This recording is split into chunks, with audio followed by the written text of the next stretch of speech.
So when I approach philosophy, as long as I'm allowed to teach philosophy, whenever I talk about philosophy, as I write about philosophy, I will always approach philosophy as a tool. It is a means to an end. But I will always connect philosophy to the concept of story. Philosophy helps us understand our story. Every human being is on a journey. We're part of a story. And I use the term myth. A lot of people like this concept of myth. I like connecting myth with philosophy class because of the connotation of myth. Myth conjures up adventure, epic, big story, legend, fantastical elements in this story that we pass on generation to generation to generation. And we do that because this story helps us understand the story that we're in. It helps us make meaning out of our life in story form. Quite practically speaking, I have found that the best teachers who I admire and learn from teach didactically. They teach in an approach where they just give information, and they also teach through story. And we want that. We like a good lecture. We like someone just giving us the facts, and we also love story. As there's a beautiful combination of those two. So I will always have story in how I teach and approach philosophy. The main reason why I do that is because I see life as story. This class, the way that I teach philosophy, started out in an English class with story, particularly with Tolkien and Lord of the Rings and Narnia and a lot of Lewis's stories. And what I learned over the years and over my study with Chesterton, Lewis, Tolkien, and a lot of these other great authors, let alone all the literature that I've read, Iliad, Odyssey, Beowulf, etc., is that we see these stories as a way to understand our story. What I have found is that we can lean into that even more richly by actually trying to understand as best we can what specifically Lewis and Tolkien were trying to do in recapturing our imagination, and then actually trying to help us see that our life, our story, is not just history, it's not just in the story, it is mythical. It is what Lewis calls the true myth. And so when I look at a fantasy story like Lord of the Rings, or Star Wars, or the Iliad and the Odyssey, or even just down to Beowulf, or a Narnia story, I see these stories with fantastical elements in them. I see these characters who are doing these great things, and they're on these epic adventures and journeys. And I watch that in a theater, I read that in a book, I talk about it with a friend, I hear it around a campfire, and I think, wow, that is a cool fantasy story. What Tolkien and Lewis wanted us to understand is, wow, I'm in a cool fantasy story. That story, I actually teach my students, all stories point us to the true story.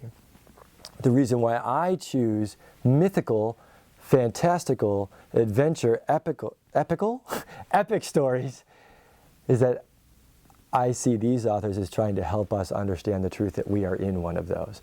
When we look at the book of Acts, that's crazy. It is fantasy stuff. When we look at the Gospels, we've got human beings walking on water, feeding thousands of people. We got Jesus like flying away at the end of the story. They're all like looking at the sky. And we miss the fact often when we just look at our lives as history, we miss the fact that we're in a fantasy story. We're in this epic adventure story. We're in a superhero story. And we're part of that, and the book of Acts doesn't end at chapter 28. There's no the end on the end of that story. We're in this mythical adventure, powerful, beautiful story of the church. And so I look to a story where Gandalf does these amazing things, and I can't just say, wow, I wish that could happen. I come back to the biblical narrative, which is a story, and the biblical narrative going all the way back to a God creating with words, and then Moses and Elijah and all this amazing, powerful fantasy story type stuff. It's the true fantasy story, it's the one that I'm in. I have found it really helpful to use stuff like Narnia or Iliad and Odyssey. I particularly choose Tolkien, and help students realize, wow, look at this mythical adventure. Wow, look at all the ups and downs, the battles, the hard moments, the wounds, the losses, the victories, the gifts, and the fantastical elements in them, and realize, wait, that's pointing to this crazy, awesome, fantasy, epic adventure story that I'm in that has fantastical elements in it. That is powerful and freeing and really important, because quite frankly, when you combine that with the way that we approach philosophy on the fullness of reality and the reality of a spiritual realm, a material realm, a unified element, and then this creator who is a living being in relationship with his creation, that is part of this powerful story. But we also then, I call it a crescendo, because we realize grace, particularly our understanding of paradox in conjunction with grace, is the finished story. We are freed up under this truth and trustworthy truth of grace to be on this adventure. That is the finished story, a powerful finished story, something I can rest in. Unfortunately, we might rest in that too much and miss out on this unfinished epic adventure story that we are called into, and not only called into, empowered to live out by this living, breathing, loving being who gives us, shares with us his power, his spirit to live out this epic adventure. If we don't add the epic fantasy part to it, I think honestly we really miss out on the exciting nature of sticking around here and participating in thy kingdom come on earth as it is in heaven. So we need them both. We need the unfinished rest that comes with grace and Jesus saying, it is finished. It is. And we need these unfinished, go and make disciples.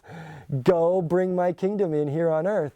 Go do it. Go participate in the building of my church, my body, my kingdom here on earth as it is in heaven.